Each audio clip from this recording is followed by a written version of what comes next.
Kyrieff was a bright child. He was very inquisitive and wanted desperately to talk.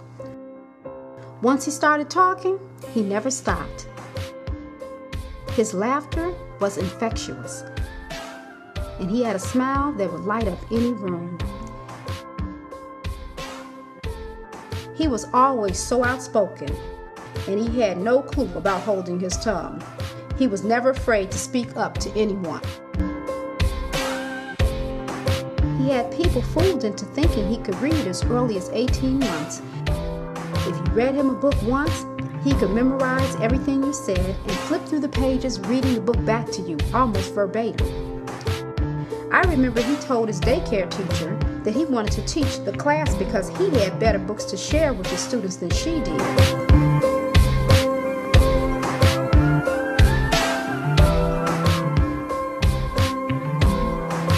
And with the know-it-all confidence and that smile, Kyrieff soon learned how to use that toward the ladies.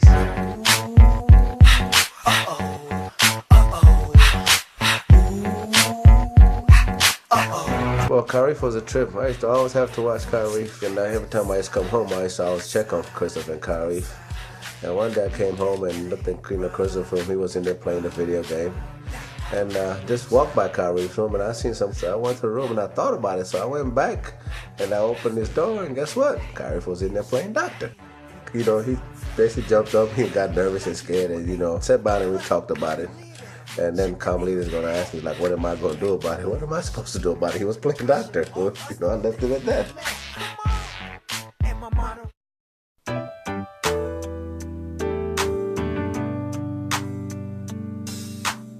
We didn't have the normal big brother, little brother relationship. Growing up, my mom would always say, Kyrieff, make sure you take your brother with you. We just rolled together. All his friends were my friends. And I never forget it, my first day of high school when I joined his high school. We dressed alike, we had on the exact same clothes, and he was never embarrassed. He would walk up to everybody and introduce me to everybody. He would make all the girls give me a hug, like, hey, this is my little brother, give him a hug. And he would sit there and wait for him to, for real, give me a hug. So he was never ashamed of me. He was so proud of me being his little brother. And he was the one that always respected me. Whether I was right or wrong, he would back me up. He had my back no matter what. Even when we started making music and I was producing, he was the one that really gave me my confidence, because I used to say, oh, my favorite producer is this guy, is that guy. And he would always tell me, to me, you better than all of them. And he honestly thought I was his favorite producer. I'm gonna miss him the most because we are so close. And I remember everything he taught me, and I can still hear him telling me stuff now. So I'll make sure I accomplish everything he didn't get a chance to, so he can look down from heaven and still be proud, like, that's my little brother. Please don't leave, baby. With Playboy's outspoken personality and his undeniable swagger, he started voicing his opinions through music. In 1995, Reef's lunchroom rap battles formed into a group called Game. The group Game's love for music grew so strong, the whole family decided to pack up and move to Atlanta in hopes of finding their favorite producer, Jermaine Dupri. I remember the first time we met JD. It was at a Bow Wow album signing in 2000. And we snuck backstage. It was Kyrieff's idea. We went backstage and we ran into JD, and Kyrieff introduced us to JD because he was always the outspoken one of the group. And he just, he was just talking to him about doing some music and working with him, and that we really wanted to do some work with him. And JD referred to Kyrieff as Playboy a few times during the course of the conversation. And, after we thought about it a while, we kind of figured out that'd be the perfect name for him, and the name pretty much stuck. So we started calling him Playboy. A few years passed and music pretty much became stagnant. A lot of the contacts were dying out, and as much confidence as Playboy had, even he started to question our drive and our talent. We thought everything was coming to an end when another artist came out with our name, The Game. So we decided to change our name, and we went back and forth with what name we're gonna use. And Playboy, being the one that always throws out the craziest ideas, he said, let's name ourselves something that nobody else would ever steal in the future.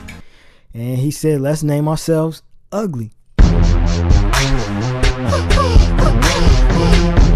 And with the new name, brought a new swagger and gained a lot of attention on and off stage. We in the club live.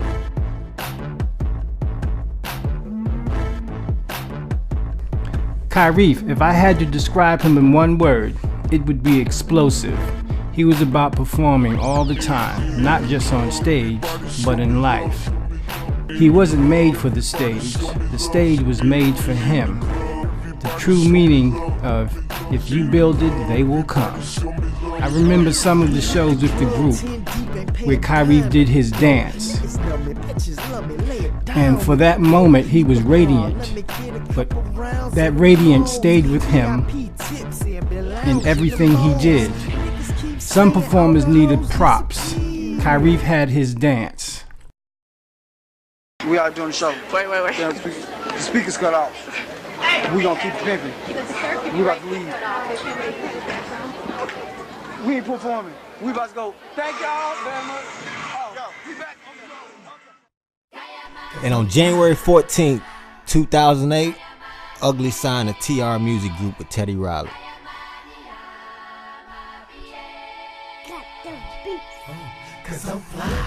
I remember one night Teddy called and was like, yo, Snoop Dogg like your stuff. I need you to write 5 songs and send them back tonight. And Playboy's the one that always thought so fast, and the first thing he thought of, he wrote down. We ended up sending those songs back that same night.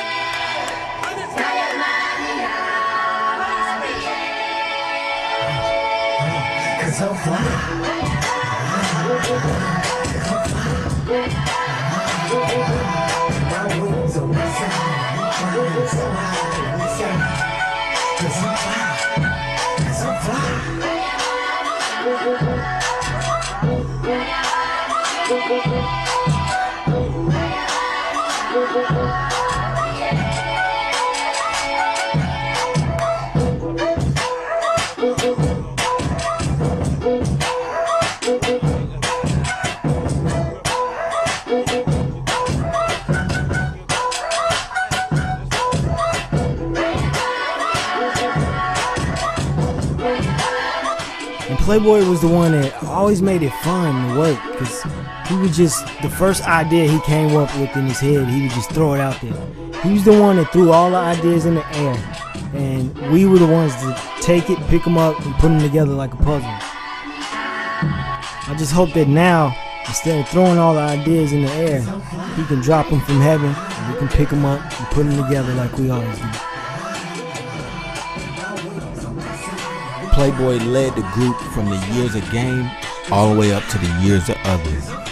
And his dream was he wanted us to be the biggest rap group ever. The only difference now is he's still leading the group. He's just doing it through a different light. Cause I'm fly.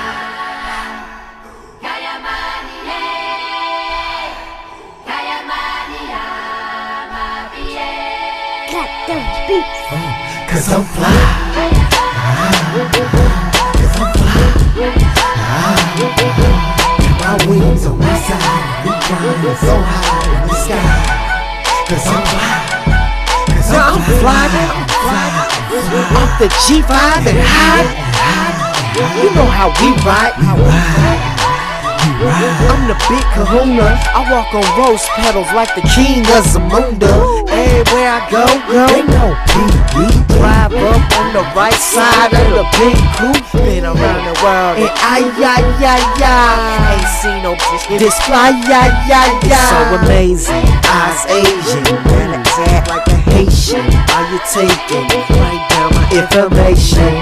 Cause you rollin' with me. Take a trip around the world, you be home in a week. Just a hop, skip, and a jump from everything you want. Snap your fingers in his ear, clap twice and it's gone. gone. Cause I'm fly. Cause I'm fly.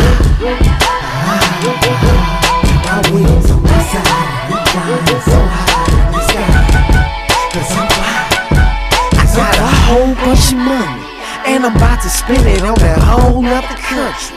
Feed the starving kids so that nobody's hungry. Look up in the sky, it's a bird, it's a plane. It's beep, beep, beep, with a beep and some shades. 5,000 miles from the United States, and I feel at home, no matter where I land, no matter where I roam.